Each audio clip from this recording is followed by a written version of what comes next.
ഞാനിന്ന് വളരെ പ്രധാനപ്പെട്ട ഒരു വിഷയം നിങ്ങളുടെ മുന്നിൽ അവതരിപ്പിക്കാനാണ് നിങ്ങളെല്ലാം തന്നെ ഇന്ന് കാലത്ത് കാണുമെന്ന് പറയുന്നത്.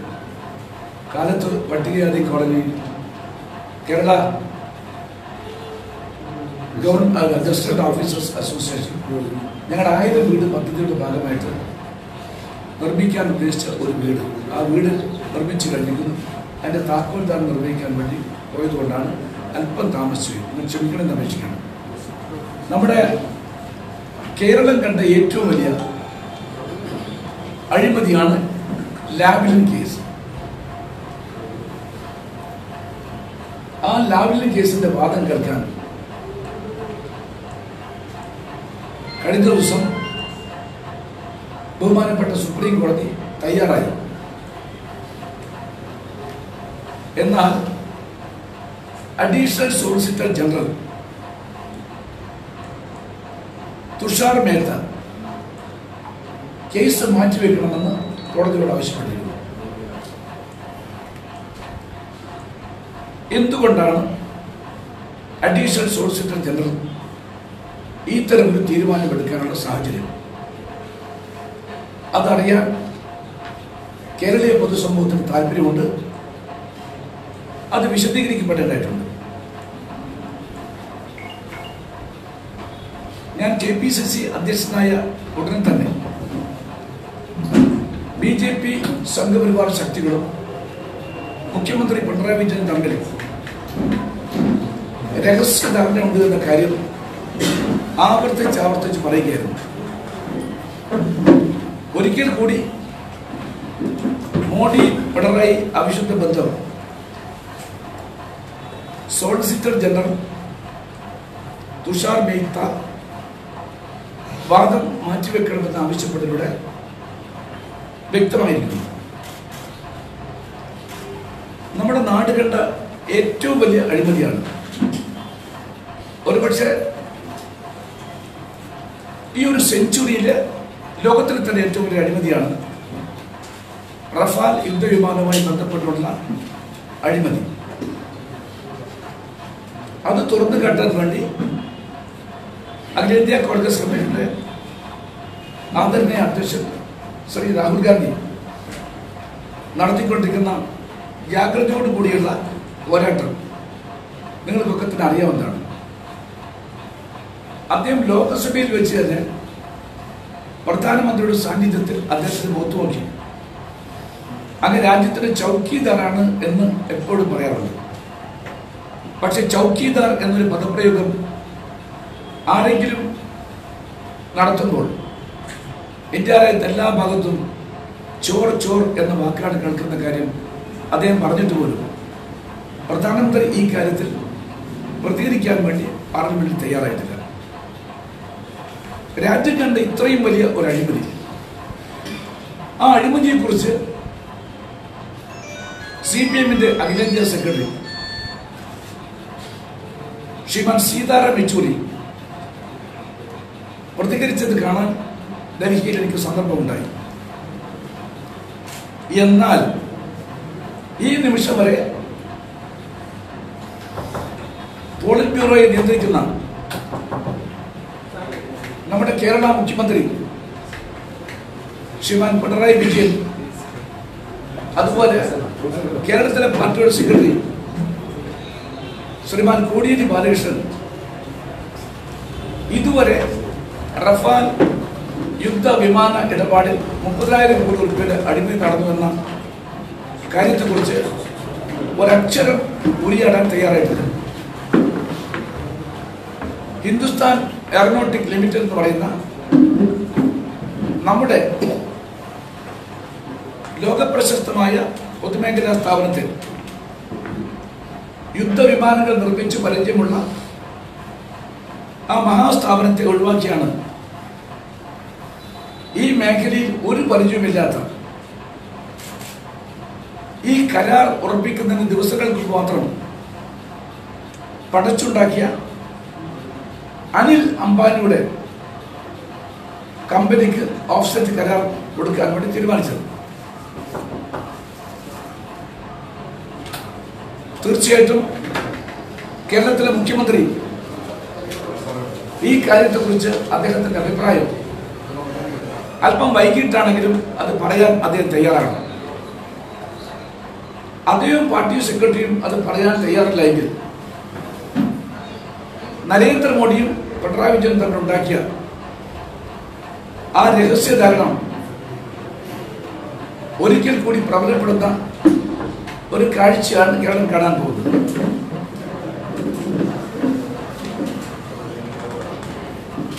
ലാവ്ലിൻ കേസിനെ കുറിച്ച് പറയുമ്പോൾ തിരുവനന്തപുരത്തെ വിചാരണ കോടതി ആ കേസ് ഡിസ്ചാർജ് ചെയ്തതാണ്. ഹൈക്കോടതിയിൽ റിവിഷൻ പെറ്റീഷൻ വന്നു. ആ റിവിഷൻ പെറ്റീഷൻ കരാറുമായി ബന്ധപ്പെട്ടുകൊണ്ട് കാനഡയിൽ പോയ കരാറിൽ ഒപ്പുവെക്കാൻ വേണ്ടി അന്ന് നമ്മുടെ കേരള സംസ്ഥാനത്തെ പ്രദാനം ചെയ്തു പോയ അന്നത്തെ വൈദ്യുതി വകുപ്പ് മന്ത്രിയെ ഒഴിവാക്കിയ വിചിത്രമായ ഒരു വിധിയാണെന്നുണ്ടായത്. മുഖ്യമന്ത്രിയോടൊപ്പം പോയ 4 ഉദ്യോഗസ്ഥന്മാരെ കുറ്റക്കാരായി പ്രഖ്യാപിക്കുന്ന സമീപനമാണ് ഉണ്ടായത്. ഈ വിധിക്കെതിരായി അന്ന് തന്നെ നിയമവൃത്തങ്ങളിൽ ശക്തമായ പരാമർശമുണ്ടായിരുന്നു, വിമർശനമുണ്ടായിരുന്നു. സുപ്രീം കോടതിയിൽ CBIയും ശ്രീമാൻ BM സുധീരനും ഈ കേസ് സംബന്ധമായി special leave petition SLP file ചെയ്തത് നിങ്ങൾക്കൊക്കെ അറിയാം, നിങ്ങൾക്കൊക്കെ റിപ്പോർട്ട് ചെയ്തതാണ്. അതിന്റെ വാദമാണ് ഇപ്പോൾ സുപ്രീം കോടതിയിൽ വന്നത്. സോളിസിറ്റർ ജനറൽ നിലപാട് എല്ലാ അർത്ഥത്തിലും നരേന്ദ്രമോദിയുടെ സമ്മതത്തോടുകൂടി പിണറായി വിജയനെ സഹായിക്കാനുള്ള നരേന്ദ്രമോദിയുടെ ഒളിച്ചുകളിയായിട്ട് മാത്രമേ അതിനെ കാണാൻ സാധിക്കുള്ളൂ.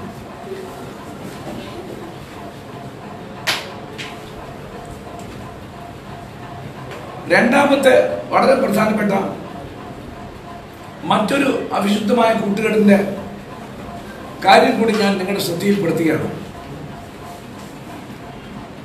കണ്ണൂരിൽ പത്രപ്രവർത്തകരായി ജോലി ചെയ്ത നിരവധി ആളുകൾ എന്റെ മുമ്പിലിരിക്കുന്ന എന്ന കാര്യം എനിക്കറിയാം. അവർക്കറിയാവുന്നതാണ്, കേരളീയ പൊതുസമൂഹത്തിന് അറിയുന്നതാണ് നമ്മുടെ ജയകൃഷ്ണൻ വധക്കേസ്. ജയകൃഷ്ണൻ മാസ്റ്റർ അദ്ദേഹം വധിക്കപ്പെട്ടത് അത്യന്തം പൈശാചികമായ രൂപത്തിലായിരുന്നു.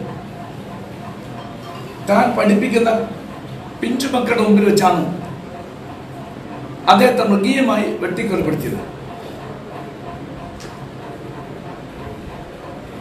ആ കേസിൽ സെഷൻസ് കോടതിയും ഹൈക്കോടതിയും ഒന്നാം പ്രതിയായ CPM-കാരൻ അച്ചാരത്തിൽ പ്രദീപനെ വധശിക്ഷയ്ക്ക് വിധിക്കപ്പെടുകയുണ്ടായി. സുപ്രീം കോടതിയിൽ അപ്പീൽ പോയപ്പോൾ ആ അപ്പീൽ ജീവപര്യന്തമായി വെട്ടിക്കുറയ്ക്കുകയുണ്ടായി. മനുറാം കേസ് നിങ്ങൾക്കറിയാം. ആ കേസിൽ പറയുന്നത് 14 വർഷം നിർബന്ധമായും ജീവപര്യന്തം ശിക്ഷയ്ക്ക് വിധിക്കപ്പെട്ട ആൾ ജയിലിൽ കഴിയേണ്ടതായിട്ടുണ്ട് എന്നാണ്. വസ്തുത ഇങ്ങനെയായിരിക്കെ കോടിയേരി ബാലകൃഷ്ണൻ ആഭ്യന്തരമന്ത്രി ആയ സന്ദർഭത്തിൽ ഇത് ഇളവ് ചെയ്തുകൊണ്ട്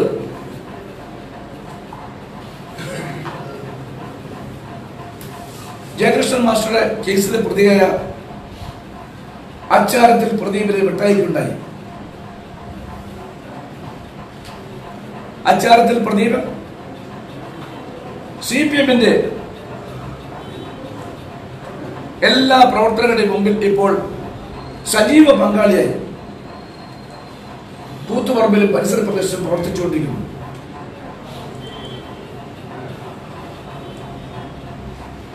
കോടിയേരി ആഭ്യന്തരകാര്യമന്ത്രിയ സമയത്ത് ശിക്ഷ ഇളവ് ചെയ്യുന്നതിനായി മുഖ്യധാരാ മാധ്യമങ്ങളൊക്കെ തന്നെ വിമർശനാത്മക രൂപത്തിൽ റിപ്പോർട്ട് ചെയ്ത് ഞാൻ ഓർക്കുന്നു. കേരള പൊതുസമൂഹത്തിന്റെ മനസ്സാക്ഷി ഉണർന്ന ഒരു ഘട്ടമായിരുന്നു അത്. ജയകൃഷ്ണന്റെ പ്രിയപ്പെട്ട അമ്മ കൗസല്യ TV ക്യാമറകൾക്ക് മുമ്പിൽ നെഞ്ചത്തടിച്ച് വിലപിക്കുന്നത് നമ്മൾ കണ്ടതാണ്. എന്റെ പൊന്നുമകൻ ജയകൃഷ്ണന്റെ കൊലയെക്കുറിച്ച് നീതിപൂർവം നിഷ്പക്ഷമായ അന്വേഷണം നടത്തണം എന്നായി അമ്മ ആവശ്യപ്പെട്ടതാണ്. ഇത് സംബന്ധമായി അമ്മ കേരള ഹൈക്കോടതിയിൽ ഹർജി നൽകുകയുണ്ടായി. നമ്മുടെ ഇന്നത്തെ BJPയുടെ അധ്യക്ഷൻ PS ശ്രീധരൻപിള്ളയാണ് ആ കേസിന്റെ ചുമതലക്കാരൻ എന്ന് നിങ്ങൾ ഓർക്കണം. ഒരു ദിവസം കേരളത്തിലെ നീതിബോധമുള്ള ജനങ്ങളെ മുഴുവൻ ഞെട്ടിത്തരിപ്പിച്ചുകൊണ്ട് അവരെല്ലാം തന്നെ വിഹ്വലരാക്കിക്കൊണ്ട് PS ശ്രീധരൻപിള്ള ഹൈക്കോടതിയിൽ നിന്ന് ആ കേസ് പിൻവലിക്കുന്ന കാഴ്ചയാണ് കേരളം കണ്ടത്. ഒരു കാര്യം കൂടി ഇതോടൊപ്പം ചേർത്ത് വായിക്കേണ്ടതായിട്ടുണ്ട്. കേരളത്തെ ഞെട്ടിപ്പിച്ച മൃഗീയ കൊലപാതകമാണ് ചന്ദ്രശേഖരന്റെ കൊലപാതകം. ആ കൊലപാതകത്തിലെ മുഖ്യപ്രതികൾ ഒരാളാണ്, നിങ്ങൾക്ക് എല്ലാം തന്നെ അറിയാം, TK രതീഷ്. ആ രതീഷ് പറഞ്ഞിട്ടുണ്ട്, ജയകൃഷ്ണൻ മാസ്റ്ററുടെ കേസിൽ ഞങ്ങളുടെ പാർട്ടി ഹാജരാക്കിയത് ദമ്മി പ്രതികളെയാണ്.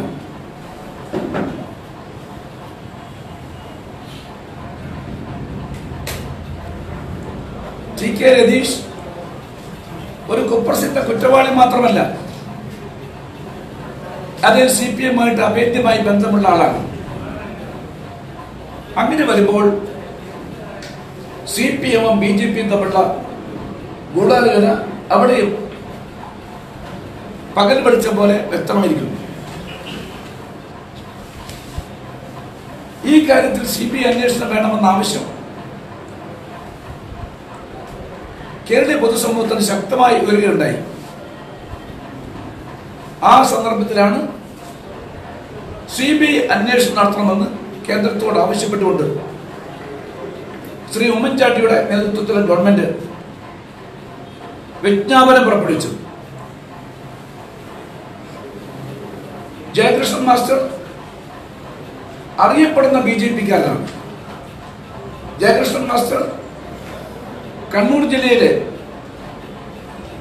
ഏറ്റവും അധികം RSS വേണ്ടി പ്രവർത്തിക്കുന്ന അറസ്റ്റുകാരനാണ്. അങ്ങനെയുള്ള ഒരു വ്യക്തിയുടെ മരണം കേരള മനസ്സാക്ഷിയെ ഞെട്ടിപ്പിച്ചുവെങ്കിൽ എന്തുകൊണ്ടാണ് നരേന്ദ്രമോദി 5 വർഷം പ്രധാനമന്ത്രിയായിട്ട് ആ കേസ് CBI കൊണ്ട് അന്വേഷിപ്പിക്കാത്തത്? ഇതും നിങ്ങളൊന്ന് ചേർത്ത് വായിക്കണം. അങ്ങനെ വരുമ്പോൾ ഈ ഗവൺമെന്റ് അധികാരത്തിൽ വന്ന ഉടനെ നരേന്ദ്രമോദിയും മുഖ്യമന്ത്രി പിണറായി വിജയനും കൂടിക്കാഴ്ച നടത്തിന് പിറ്റേ ദിവസം ഞാൻ തലശ്ശേരി വെച്ച് നിങ്ങളെല്ലാം കണ്ടപ്പോൾ പറഞ്ഞ കാര്യങ്ങൾ ഞാൻ ആവർത്തിക്കുന്നു.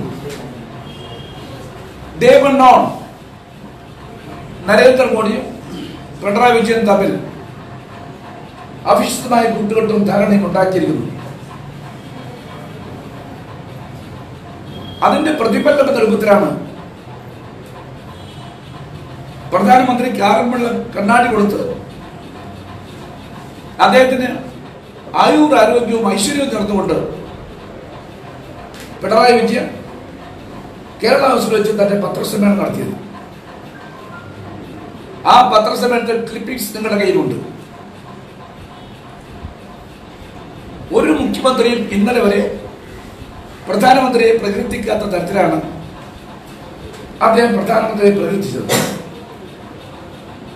അദ്ദേഹം ആവേശം നിയന്ത്രിക്കാൻ സാധിക്കാതെ അദ്ദേഹം പറഞ്ഞു, എന്നോട് പ്രധാനമന്ത്രി പറഞ്ഞു, ഇത് എന്റെ ഓഫീസല്ല, ഇത് താങ്കളുടെ വസതിയായിട്ട് കണക്കാക്കണമെന്ന് പറഞ്ഞപ്പോൾ എനിക്ക് വിശ്വസിക്കാൻ സാധിച്ചില്ല എന്നാണ് പറഞ്ഞത്. അത്രയേറെ സന്തോഷത്തോടു കൂടിയാണ് ശ്രീമാൻ വിജയൻ അത്തരം ഒരു പത്രസമ്മേളനം നടത്തിയത്. അത് കഴിഞ്ഞ് നിങ്ങൾ റിപ്പോർട്ട് ചെയ്തു അദ്ദേഹം തിരുവനന്തപുരത്ത് അന്ന് തന്നെ തിരിച്ചെത്തുന്നു. തിരിച്ചെത്തിയ ശേഷം ഞങ്ങളൊക്കെ തന്നെ കണ്ടത് നിങ്ങൾ റിപ്പോർട്ട് ചെയ്ത ഒരു വാർത്തയാണ്. അത് നമ്മുടെ ദൃശ്യമാധ്യമങ്ങളൊക്കെ തന്നെ സ്ക്രോൾ ചെയ്തുകൊണ്ട് കാണിച്ചു നമ്മൾ കണ്ടു. കേരളത്തിന്റെ ഡയറക്ടർ ജനറൽ ഓഫ് പോലീസായി ലോക്നാഥ് ബെഹ്റയെ നിയമിച്ചിരിക്കുന്നു എന്നതാണ് ആദ്യത്തെ പ്രഖ്യാപനം. ലോക്നാഥ് ബെഹ്റയുടെ നിയമനവുമായി ബന്ധപ്പെട്ടുകൊണ്ട് ഞാൻ ഒട്ടേറെ കാര്യങ്ങൾ നിങ്ങളോട് പറഞ്ഞാണ്. ആ ലോക്നാഥ് ബെഹ്റയെ നിയമിക്കേണ്ട സാഹചര്യം കേരളത്തിലുള്ള 2 or 3 സീനിയർ മോസ്റ്റ് DGPമാരെ സൂപ്പർസീഡ് ചെയ്തുകൊണ്ടാണ് ആ നിയമനമുണ്ടായത്. ആ നിയമനവുമായി ബന്ധപ്പെട്ടുകൊണ്ട് ഞാൻ അന്ന് ഉയർത്തിയ ആരോപണം വീണ്ടും ആവർത്തിക്കുന്നു. ഇത് ശ്രീ പിണറായി വിജയനും ശ്രീ നരേന്ദ്രമോദിയും തമ്മിൽ നടത്തിയ രഹസ്യധാരണയുടെ ഫലമായിട്ടാണ് ഈ തരത്തിൽ നിയമനം നടന്നതെന്ന കാര്യം. ഇത് നിങ്ങളെപ്പോലുള്ള ആളുകൾ റിപ്പോർട്ട് ചെയ്യണം. നിങ്ങളെപ്പോലുള്ള ആളുകൾ ഇത്തരം കാര്യങ്ങൾ തീർച്ചയായിട്ടും കേരളീയ പൊതുസമൂഹത്തോട് കൊണ്ടുവരണം എന്ന് അഭ്യർത്ഥിക്കാനാണ് ഞാൻ ഇത്തരം ഒരു പത്രസമ്മേളനത്തോടെ നിങ്ങളോട് അഭ്യർത്ഥിക്കുന്നത്.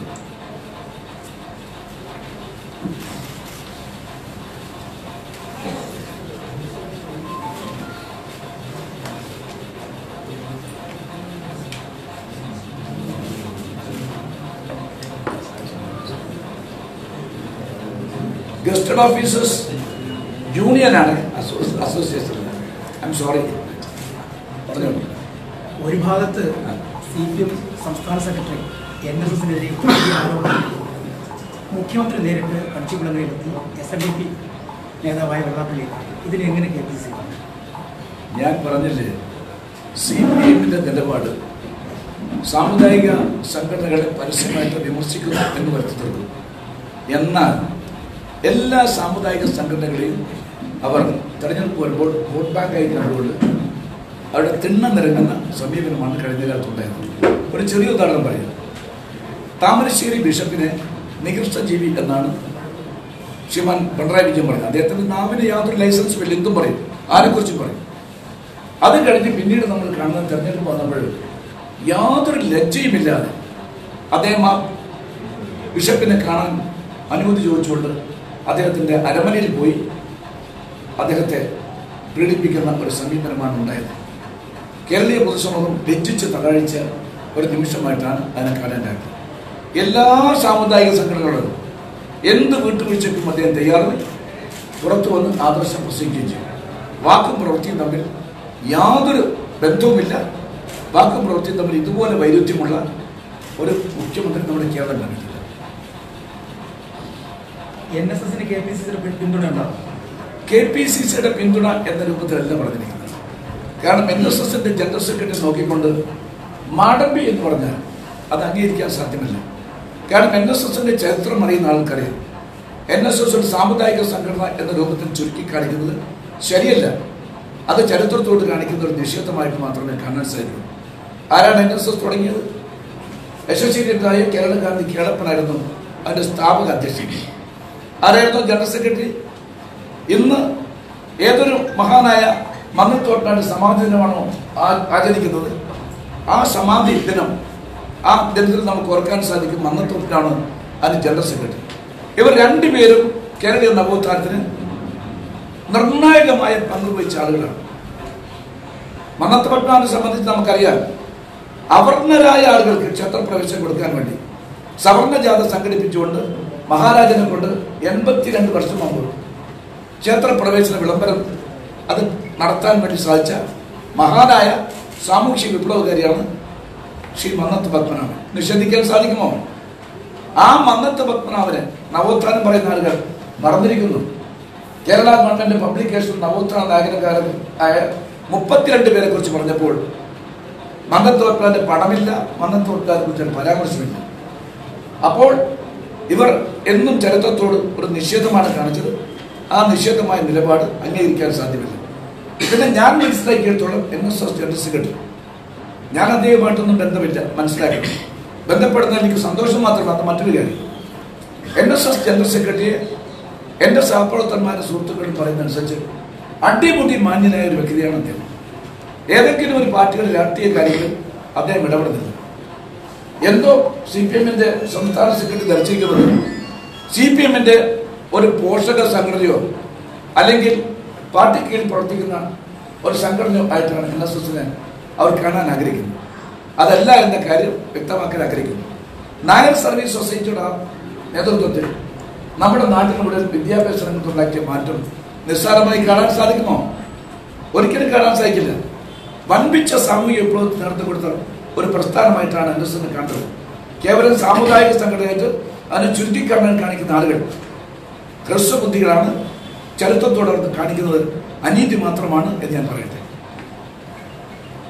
കോൺഗ്രസിലെ സ്ഥാനാർത്ഥി കോൺഗ്രസിലെ സ്ഥാനാർത്ഥി നിർണയം സംബന്ധിച്ച് ഞാൻ നിങ്ങൾ ചോദിച്ചോണ്ട് പറയും. 4-ാം തീയതി ഞങ്ങൾ കേരളത്തിലെ പ്രദേശ് ഇലക്ഷൻ കമ്മിറ്റിയുടെ ആദ്യത്തെ യോഗം 4-ാം തീയതി, 28-ാം തീയതി ഈ മഹായാത്ര അവിടെ അവസാനിക്കും. മഹായാത്ര അവസാനിക്കുന്നത് റാലിയോടുകൂടി അവസാനിപ്പിക്കുന്നതാണ് നിങ്ങൾ തീരുമാനിച്ചത്. പക്ഷേ ഇന്നത്തെ ഒരു പ്രത്യേക ചുറ്റുപാടിൽ 2 ചെറുപ്പക്കാർ അവിടെ മൃതികടച്ച കാര്യത്തിൽ കഴിയും. അതുമായി ബന്ധപ്പെട്ടുകൊണ്ട് ഞാനും കേരളത്തിലെ കോൺഗ്രസ് നേതാക്കന്മാർക്ക് തന്നെ ഈ നമ്മുടെ യാത്ര കഴിഞ്ഞ ഉടനെ ഞങ്ങൾ കാസർഗോഡേക്ക് പോകണം. ഞങ്ങൾ കമ്മിറ്റ്മെൻറ്റ് കൊടുത്തിട്ടുണ്ട്. ആ കുടുംബത്തിന് 25 ലക്ഷം രൂപ ഞങ്ങൾ കൊടുക്കുന്നുണ്ട്. ഒരൊറ്റ ദിവസം കൊണ്ട് ഞങ്ങൾ 15 ലക്ഷം രൂപ സമാഹരിക്കാൻ വേണ്ടി തീരുമാനിച്ചു. 15 പ്ലസ് 15 30 ലക്ഷം രൂപ. ഞാനുണ്ടാവും, പ്രതിപക്ഷ നേതാവുണ്ട്, മുൻ മുഖ്യമന്ത്രിയുണ്ട്, കേരളത്തിലെ സമാനമായ കോൺഗ്രസ് നേതാക്കന്മാരെല്ലാം തന്നെ അന്ന് ഞങ്ങൾ ഗൃഹസന്ദർശനം നടത്തിയിട്ട് ആ പണം തിരിച്ചു കൊടുക്കാൻ തീരുമാനിച്ചു. അത് കഴിഞ്ഞ് ഞങ്ങൾ തിരിച്ചു. ശ്രീമാൻ ഉമ്മൻചാണ്ടി അവർക്ക് 3-ാം തീയതി ആന്ധ്രാപ്രദേശിലെ പരിപാടി ഉള്ളതുകൊണ്ട് അദ്ദേഹത്തെ താല്പര്യമുണ്ടാവില്ല. അതുപോലെ തന്നെ ഡൽഹി പൊളിറ്റിക്സുമായി ബന്ധപ്പെട്ടുകൊണ്ട് ശ്രീ KC വേണുഗോപാൽ ഏക്കിയാൻ തുടങ്ങിയിട്ടുള്ള ഇതിലെ സീനിയർ നേതാക്കന്മാർ അവർക്ക് വരാൻ അസൗകര്യമാണെന്ന് അറിയുന്നതാണ്. 4-ാം തീയതി ഞങ്ങളുടെ പ്രദേശ ഇലക്ഷൻ കമ്മിറ്റിയുടെ പ്രഥമ യോഗം ചേരാൻ വേണ്ടി. ഈ സ്ഥാനാർത്ഥിയുടെ കാര്യത്തിൽ ചില പ്രാദേശികവാദങ്ങളൊക്കെ മുന്നോട്ട് പോകും, പ്രത്യേകിച്ച് പത്തനംതിട്ട ഉൾപ്പെടെ എങ്ങനെ പ്രാദേശികവാദം? ഒന്നാമത് കോൺഗ്രസ് ഒരു പ്രാദേശിക പാർട്ടിയല്ല. കോൺഗ്രസ് ഇന്ത്യയിലെ ഏറ്റവും വലിയ ജനാധിപത്യ ഒരു മതേതര പാർട്ടിയാണ്. പ്രാദേശിക വികാരമോ അല്ലെങ്കിൽ പ്രാദേശികമായ സ്ഥാനാർത്ഥിത്വ സമീപനം കോൺഗ്രസ് ഭാഗത്തുണ്ട് ഒരിക്കലും ഉണ്ടാവില്ല. കോൺഗ്രസിന് വേണ്ടത് ദ ബെസ്റ്റ് അവൈലബിൾ കാൻഡിഡേറ്റ്. ആരാണോ ഏറ്റവും മിടുക്കനായ ഏറ്റവും മിടുക്കിയായ സ്ഥാനാർത്ഥി, ആ സ്ഥാനാർത്ഥി നിർണ്ണയിക്കുക എന്ന് കഴിഞ്ഞ് മറ്റൊരു മാനദണ്ഡം ഈ തെരഞ്ഞെടുപ്പിൽ ഞങ്ങൾക്ക് ഒരിക്കലും സ്വീകരിക്കാൻ സാധ്യമല്ല. MLA-മാർ മത്സര രംഗത്തുണ്ടാകും. നിലവിലുള്ള MLA-മാർ മത്സര രംഗത്തുണ്ടാകും. ആസ് ഓഫ് നൗ MLA-മാരെ മത്സരിപ്പിക്കേണ്ടതാണ് തീരുമാനിച്ചത്. അത് ബാക്കിയുള്ള കാര്യങ്ങളൊക്കെ ഹൈക്കമാൻഡാണ് തീരുമാനിക്കുന്നത്. ഇപ്പോഴും ഞങ്ങൾ MLA-മാർ മത്സരിക്കേണ്ടതാണ് തീരുമാനിച്ചത്. ഈ ജില്ലയിലുള്ള നേതാവിനെ പാർലമെന്റിലേക്ക് മത്സരിപ്പിക്കണമെന്ന് DCC ഒരു പ്രമേയം പാസ്സാക്കി. അപ്പോൾ അതിനോട് വിശദീകരണം ചോദിച്ചായിട്ട് താങ്കൾ പറഞ്ഞായിട്ട് വന്നു. അപ്പോൾ അതൊരു തെറ്റാണോ? സ്വന്തം ജില്ലക്കാരനായ നേതാവിനെ മത്സരിപ്പിക്കും. ജില്ലാ കോൺഗ്രസ് കമ്മിറ്റി പ്രസിഡന്റിലൂടെയുണ്ട്. അത്തരമൊരു പ്രമേയം പാസ്സാക്കിയിട്ട് എനിക്കല്ലേ പ്രമേയം കിട്ടും? എനിക്ക്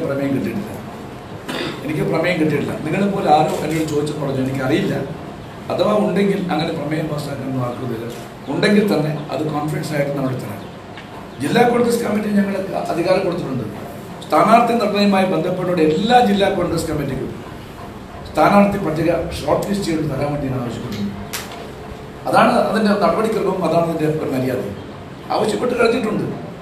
ഇന്നലെ mister Babu George DC president ഞാൻ കണ്ടപ്പോൾ ഞാൻ അദ്ദേഹത്തോട് പറഞ്ഞു, ഷോർട്ട് ലിസ്റ്റ് ചെയ്ത് don't give A long list consisting of non serious candidates. ഒറ്റ നോൺ സീരിയസ് കാൻഡിഡേറ്റ് വേണ്ട, സീരിയസ് ആയിട്ട് 2-3 കാൻഡിഡേറ്റ്സിന് പേര് തരാൻ വേണ്ടി പറഞ്ഞിട്ടുണ്ട്.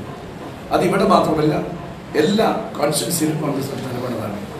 ഓൾ ഇന്ത്യ കോൺഗ്രസിന്റെ ഉദ്ദേശം അത് തന്നെയാണ്. ശബരിമല വിഷയം തെരഞ്ഞെടുപ്പിൽ പ്രതിഫലിക്കും. ശബരിമല വിഷയം തുടക്കത്തിൽ തന്നെ രാഷ്ട്രീയവൽക്കരിക്കാൻ പാടില്ല എന്ന ഉറച്ച സമീപനമാണ് കോൺഗ്രസ് എടുത്തത്. ഈ തെരഞ്ഞെടുപ്പിൽ ശബരിമല പ്രശ്നം ഞങ്ങൾ ഒരു വിഷയമാക്കുകയില്ല. ശബരിമലയിൽ ഞങ്ങളെടുത്ത നിലപാടാണ് ശരി. എല്ലാവർക്കും ആശങ്കയുണ്ടായിരുന്നു. ഇപ്പോൾ കേരളീയ പൊതുസമൂഹം ഞങ്ങളുടെ നിലപാടിനെ സാധൂകരിക്കുന്ന രൂപത്തിലാണ് കേരളീയ പൊതുസമൂഹം ഇപ്പോൾ ചിന്തിക്കുന്നത്. നിങ്ങൾ നടത്തിയ സർവേകളൊക്കെ തന്നെ കോൺഗ്രസ് നിലപാടാണ് ശരിയെന്ന് പറഞ്ഞിരുന്നു. എന്താണ് RSSും സംഘപരിവാർ ശക്തികളും പറഞ്ഞത്? അവർ പറഞ്ഞു ഞങ്ങൾ ശബരിമലയിൽ യുവതീ പ്രവേശനം അനുവദിക്കുന്ന പ്രശ്നമില്ല എന്ന് പറഞ്ഞുകൊണ്ട് അങ്ങോട്ടേക്ക് പോവുകയുണ്ട്. ഒരു ഘട്ടം കഴിഞ്ഞപ്പോൾ പാർട്ടിയുടെ സംസ്ഥാന അധ്യക്ഷൻ ശ്രീമാൻ ശ്രീധരൻപിള്ള പറഞ്ഞു അല്ല, അതിൻ്റെ കൂടെ രാഷ്ട്രീയം കൂടി എന്ന് പറഞ്ഞു. അപ്പോൾ തന്നെ കുതിച്ച് പുറത്തായി. അദ്ദേഹം കോഴിക്കോട്ട് വെച്ച് യുവമോർച്ചയുടെ നേതാക്കന്മാരുടെ ഒരു നേതൃത്വ യോഗം ഉണ്ടായിരുന്നു. അതിൽ വെച്ച് പറഞ്ഞതിന്റെ ക്ലിപ്പിംഗ്സ് നിങ്ങളാണ് കൊടുത്തത്, എല്ലാ ചാനലുകളും കൊടുത്തിരുന്നു. അപ്പൊ ആ സന്ദർഭത്തിൽ തന്നെ രഹസ്യം പുറത്താകുണ്ടായി. അത് കഴിഞ്ഞ ദിവസം നിങ്ങളാണ് റിപ്പോർട്ട് ചെയ്തത്.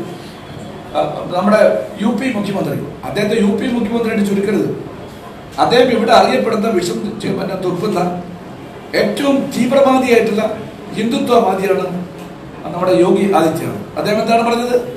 ശബരിമലയെ നിങ്ങളെ റിപ്പോർട്ട് ചെയ്തത് ഒരു അയോധ്യ പ്രശ്നം പോലെ വളർത്തിയെടുക്കാൻ വേണ്ടി സാധിക്കുമെന്ന കാര്യം ഞങ്ങൾ പരിശോധിച്ചു വരികയാണെന്നാണ് പറഞ്ഞത്. ഇന്ന് നിങ്ങൾ അറിയുമോ? ഇന്ന് വന്നിരിക്കുന്ന അമിത്ഷായുടെ ആദ്യത്തെ ചർച്ച അറിയുമോ? അതും നിങ്ങളാണ് റിപ്പോർട്ട് ചെയ്തത്. എനിക്ക് മറ്റു വിവരമാണ്, സംസാരിച്ച കാര്യങ്ങളെ കുറിച്ച് എനിക്ക് നന്നായിട്ടറിയാം. അദ്ദേഹം പറയാണ് നിങ്ങളുടെ ശബരിമല പ്രശ്നമായിട്ട് മുന്നോട്ട് പോകാൻ ഞങ്ങൾ ആവശ്യപ്പെട്ടു, അതുകൊണ്ട് നമുക്ക് എത്ര കോൺഫിഡൻസ് ജയിക്കാൻ സാധിക്കും, വല്ല മാറ്റം ഉണ്ടായിട്ടുണ്ടോ റിപ്പോർട്ട് ചെയ്യാൻ വേണ്ടി പറഞ്ഞു. അവിടെ പങ്കെടുത്ത നേതാക്കന്മാർ കൃത്യമായിട്ട് റിപ്പോർട്ട് കൊടുക്കാൻ സാധിച്ചില്ല. നിങ്ങൾക്ക് എത്ര കോൺഫിഡൻസ് ഇതുകൊണ്ട് വിജയിപ്പിക്കാൻ സാധിക്കും? അപ്പം തെളിഞ്ഞ രാഷ്ട്രീയ ലക്ഷ്യം വെച്ചുകൊണ്ടാണ് അവർ മുന്നോട്ട് പോയത്. കേരളീയ പൊതുസമൂഹം തെറ്റിദ്ധരിക്കപ്പെട്ടിരിക്കുന്നു. പ്രത്യേകിച്ച് ഹിന്ദു വിഭാഗത്തിൽപ്പെട്ട വിശ്വാസികളാണ് തെറ്റിദ്ധരിക്കപ്പെട്ടത്. അവരോട് കടുത്ത വഞ്ചന കാണിച്ചിരിക്കുന്നു. ഇവർ അവിടെ യുവതീ പ്രവേശനവുമായി ബന്ധപ്പെട്ടുകൊണ്ട് ആ വൈകാരിക പ്രശ്നം വളർത്തിയെടുക്കുമ്പോൾ ധാരാളം യുവതികൾ നാമജപ ഘോഷയാത്രയുമായി എല്ലാം പങ്കെടുത്തുകൊണ്ട് ഇവരാണ് ഹിന്ദു ആചാരങ്ങളെയും അനുഷ്ഠാനങ്ങളൊക്കെ സംരക്ഷിക്കുന്ന ആളുകൾ എന്ന തെറ്റിദ്ധാരണകളിൽ പോയിരുന്നു. അവർക്കെല്ലാം ഇപ്പോൾ തിരിച്ചറിഞ്ഞിരിക്കുന്നു. അവസാനം മലയിറങ്ങി വരുന്ന കാഴ്ചയാണ് കണ്ടത്. എങ്ങനെയാണ് മലയിറങ്ങി വന്നത്? ബഹുമാനനായ നമ്മുടെ മുഖ്യമന്ത്രിയുടെ അഭ്യർത്ഥന മാനിച്ചുകൊണ്ട്. പിന്നെ സെക്രട്ടറിയിൽ കിടക്കുന്ന കാഴ്ച കണ്ടത്. അവസാനം സെക്രട്ടറിയടുത്ത് പിരിഞ്ഞു പോകാൻ ഒരു തുള്ളി വെള്ളം കൊടുക്കാൻ ആളില്ലാത്ത അവസ്ഥാവിശേഷമുണ്ടായി. നാരങ്ങാരം പോകട്ടെ, അത്രയും അപഹാസ്യമായിട്ടാണ് പോയത്. അപ്പോൾ യഥാർത്ഥ ഹിന്ദു വിശ്വാസികളെ RSS സംഘപരിവാർ ശക്തികൾ അവർ ചീറ്റ് ചെയ്തിരിക്കുന്നു. തുടക്കത്തിൽ ഞാൻ ഫസ്റ്റ് ഡേ പറഞ്ഞു ഇത് RSSും സംഘപരിവാറും ഇതിന് അയോധ്യയാക്കാൻ ശ്രമിക്കുന്നു. നിങ്ങൾ പലരും എന്നോട് ചോദിച്ചു അത്രത്തോളം എക്സ്ട്രീമായിട്ട് പറയണം. ഞാൻ പറഞ്ഞാൽ ഉറച്ചെടുക്കുന്നു. ഞാൻ പറഞ്ഞ എന്തെങ്കിലും ഒരു കാര്യം എൻ്റെ പ്രസ്താവനകളൊക്കെ റിപ്പോർട്ട് ചെയ്ത് 25 കൊല്ലമായി റിപ്പോർട്ട് ചെയ്ത് പലരും എവിടെയുണ്ട്. ഞാൻ ഇന്ന് വരെ ഒരു കാര്യം ആലോചിക്കാതെ പറഞ്ഞ കാര്യങ്ങളൊക്കെ മാറ്റേണ്ടി വന്നില്ല. ഞാൻ പറഞ്ഞിട്ടെത്തില്ലേ അമിത്ഷായുടെ പ്രസ്താവന, യോഗി ആദിത്യന്റെ പ്രസ്താവന, അതുപോലെ തന്നെ ശ്രീധരൻപിള്ളയുടെ പ്രസ്താവന, ഇതൊക്കെ പറഞ്ഞ് ഇന്ന് നടന്ന സംഭവ വികാസങ്ങൾ വിലയിരുത്തി കഴിഞ്ഞാൽ ഇത് പൂർണ്ണമായിട്ടും രാഷ്ട്രീയമായ ഉദ്ദേശ ലക്ഷ്യങ്ങളോടുകൂടി മറ്റൊരു അയോധ്യയാക്കി മാറ്റാൻ വേണ്ടി നടത്തിയ ശ്രമമായിട്ട് മാത്രമേ ഇതിനെ കാണാൻ സാധിക്കൂ. പിണറായി വിജയന്റെ പ്രശ്നം എന്താ? ഇവിടുത്തെ യഥാർത്ഥ പ്രശ്നം എന്താ? ഈ നാട്ടില് നിങ്ങൾക്കറിയാമല്ലോ, നിങ്ങൾ അനുഭവിച്ചവരല്ലേ. പ്രളയമാണ് ഇവിടുത്തെ പ്രശ്നം. ആ പ്രളയാനന്തര കേരളത്തിന്റെ പുനർനിർമ്മാണമാണ് ഇവിടുത്തെ പ്രശ്നം. ഒന്നും ചെയ്യാൻ സാധിച്ചില്ല. അപ്പോൾ ജനരോഷത്തിൽ നിന്ന്, പ്രതിഷേധത്തിൽ നിന്ന് ശ്രദ്ധ തിരിക്കാൻ വേണ്ടി കിട്ടിയ ഒരായുധമോ വടിയുമായിട്ടാണ് അദ്ദേഹം ശബരിമല പ്രശ്നത്തെ കണ്ടത്. പരാജയപ്പെട്ടില്ലേ അദ്ദേഹത്തിന്റെ നിലപാട് കേരളം നിരാകരിച്ചില്ലേ?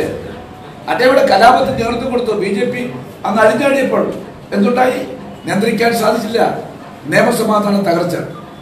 രണ്ടുപേരും നരേന്ദ്രമോദിയും പിണറായി വിജയനും പരാജയപ്പെട്ട ഭരണാധികാരികളാണ്. പരാജയപ്പെട്ട ഭരണാധികാരികൾ എപ്പോഴും കലാപത്തിന്റെ പാതയിലേക്കാണ് പോകാറ്. വിജയന പാതയിലേക്ക് പോയി നരേന്ദ്രമോദിയും RSSും പറയുന്നു. കഴിഞ്ഞ വിജയദശമി ദിവസത്തിൽ അറിയാമല്ലോ, RSS സർസംഘചാലകൻ അദ്ദേഹം ചെയ്ത പ്രസംഗം, ഞങ്ങൾക്ക് രാമക്ഷേത്രം പ്രധാന പ്രശ്നം തന്നെയാണ്. ഈ പ്രധാനമന്ത്രി നടപടി സ്വീകരിക്കലെങ്കിൽ ഞങ്ങൾ അങ്ങോട്ടേക്ക് പോകും, ഞങ്ങൾ ക്ഷേത്രം ഉണ്ടാക്കുന്ന പറഞ്ഞത്. മീൻസ് കലാപത്തിലേക്കാണ് അവരും പോയിക്കൊണ്ടിരിക്കുന്നത്. ഇതെല്ലാം ജനങ്ങൾക്ക് മനസ്സിലായിട്ടുണ്ട്. അതുകൊണ്ടാണ് ജനങ്ങൾ ആഗ്രഹിക്കുന്നത് കോൺഗ്രസ് തിരിച്ചു വരണം. ഞങ്ങളുടെ അടുത്ത നിലപാട് കറക്റ്റാണ്. ഞങ്ങൾക്ക് അത് തിരുത്തേണ്ടി വന്നിട്ടില്ല. ആദ്യ ദിവസം ഞങ്ങളെടുത്ത നിലപാട് തന്നെയാണ് ഇപ്പോഴുണ്ട്. നാളെയും നിലപാട് അഡ്വാനിക്കും. ഇത് കോൺഗ്രസ് നാളിതുവരെ എടുത്ത നിലപാടാണ്. ഇതിന് ഞങ്ങൾക്കൊരു ഒരു തിയററ്റിക്കൽ ബാക്കിംഗ് അതിനുണ്ട്. നെഹ്റുവിന്റെ നിലപാടാണ്. നെഹ്റുവിന് അറിയാമല്ലോ, ക്ഷേത്രത്തിൽ പോകാത്ത, പള്ളിയിൽ പോകാത്ത, ഗുരുദ്വാരയിൽ പോകാത്ത ആളാണ് പണ്ഡിറ്റ് ജവഹർലാൽ നെഹ്റു. പക്ഷെ അദ്ദേഹം എന്താണ് പറഞ്ഞത്? എങ്കിൽ പോലും ഏതെങ്കിലും ഒരു വിശ്വാസിക്ക് അതിന്റെ ആരാധനാലയത്തിൽ പോകുമ്പോൾ എന്തെങ്കിലും പ്രയാസമുണ്ടെങ്കിൽ ഞാൻ അവരുടെ കൂടെ ഉണ്ട്, മരിക്കാൻ തയ്യാറായിട്ടുണ്ട് എന്ന് പറഞ്ഞാൽ നെഹ്റു. ഗാന്ധിജി റിപ്പീറ്റ് ചെയ്തു. അതേ സ്റ്റാൻഡാണ് ഞങ്ങൾ എടുത്തിരിക്കുന്നത്. ആ സ്റ്റാൻഡ് എല്ലാവർക്കും ആശങ്ക ഉണ്ടായിരുന്നു, നിങ്ങൾക്ക് എല്ലാവർക്കും. ഞങ്ങളുടെ നിലപാടാണ് കറക്റ്റ്, ആ നിലപാടാണ് സുരക്തം, അതാണ് കേരള ഗോസ്വാമി ഇന്ന് ആശിച്ചിരിക്കുന്നത്. അതുകൊണ്ടാണ് നിങ്ങൾ സർവേയിലൊക്കെ തന്നെ കോൺഗ്രസ് അനുകൂലമായിട്ടുള്ള വിധികൾ വന്നുകൊണ്ടിരിക്കുന്നത്. 1, 2 വരല്ലോ, 8, 9 സർവേകൾ നിങ്ങൾ നടത്തി കഴിഞ്ഞിരിക്കുന്നു. എല്ലാ സർവേയിലും കോൺഗ്രസ് ക്ലിയർ അടിച്ചാണ് നിങ്ങൾ പറയുന്നത്. ഈ സുപ്രീം കോടതി വിധി, അന്തിമ വിധി എതിരാക്കി കേന്ദ്രത്തെ കോൺഗ്രസ് ഓർഡിനൻസിന് ഉള്ള സാധ്യത ഞാനത് പറയാം. അത് പറഞ്ഞു ആ കമ്മിറ്റി തന്നെ പോയത്. ഇത് ചോദിക്കട്ടെ, ഇവിടുത്തെ ഹിന്ദു വിശ്വാസികളോട്, പ്രത്യേകിച്ച് ഹിന്ദു വിശ്വാസവുമായി ബന്ധപ്പെട്ടുള്ള നാമജപ ഘോഷയാത്ര ഒരുപാട് സഹോദരിമാരുണ്ട്, 1000 അല്ല ലക്ഷക്കണക്കിന്. പ്രത്യേകിച്ച് മധ്യതിരുവിതാംകൂർ ഈ ഭാഗത്ത് ശബരിമലയുമായി ബന്ധപ്പെട്ട ഒരു 3-4 ജില്ലകളിൽ വലിയ പ്രക്ഷോഭമായിരുന്നു സ്ത്രീകൾ നടത്തിയത്. എന്തെങ്കിലും ഒരു ആദരവും പറഞ്ഞ വാക്കിനോട് കൂറുമുണ്ടെങ്കിൽ, നിങ്ങളല്ലേ ഇവിടെ ഭരിച്ചത്. ഷാബാനു കേസിൽ രാജീവ് ഗാന്ധി കാണിച്ചൊരു മാതൃകയുണ്ട്, അറിയാമല്ലോ. ഞങ്ങൾ നിയമം കൊണ്ടുവന്നു. എന്തുകൊണ്ടാണ് ഒരു നിയമം കൊണ്ടുവരാൻ വേണ്ടി ഈ ഗവൺമെന്റ് സാധിക്കാത്തത്? ഞങ്ങൾ എന്ത് ചെയ്യുന്ന കാര്യം യു വെയിറ്റ് ആൻഡ് സീ. ഞാൻ ഇപ്പോഴത് പറയുന്നില്ല, യു വെയിറ്റ് ആൻഡ് സീ. നിങ്ങളുടെ വീടുകൾ ഒരു ഇന്റീരിയർ ഡിസൈനറുടെ സഹായത്തോടെ പ്രൗഢവും ആഡംബരവുമാക്കി അണിയിച്ചൊരുക്കാം, അതും പലിശരഹിത വായ്പയിലൂടെ. Asian art interior and furniture, Palathara, Kottakkal. Indian and imported മെറ്റീരിയലുകൾ ഉപയോഗിച്ച് സ്വന്തം പണിശാലയിൽ നിർമ്മിക്കുന്ന sofa and teapoy, bedroom sets, side box, wardrobes, dining table, office furniture, ഹാങ്ങിങ് chairs, wall clock and photo frames, kitchen interior. ഈടുമുറുപ്പും ഗുണമേന്മയും ഒത്തിണങ്ങുന്ന ഒരു ഇൻഡോർ ആൻഡ് ഔട്ട്ഡോർ ഫർണിച്ചറുകളുടെ വിസ്മയ ലോകം. Asian art interior and furniture, മാതൃഭൂമിക്ക് സമീപം, പാലത്തറ, കോട്ടയ്ക്കൽ. Customer care 9745 333833. ഏറ്റവും കുറഞ്ഞ ചിലവിൽ വീടെന്ന സ്വപ്നം യാഥാർത്ഥ്യമാക്കുവാൻ Asian ark builders and interiors, Kottakkal.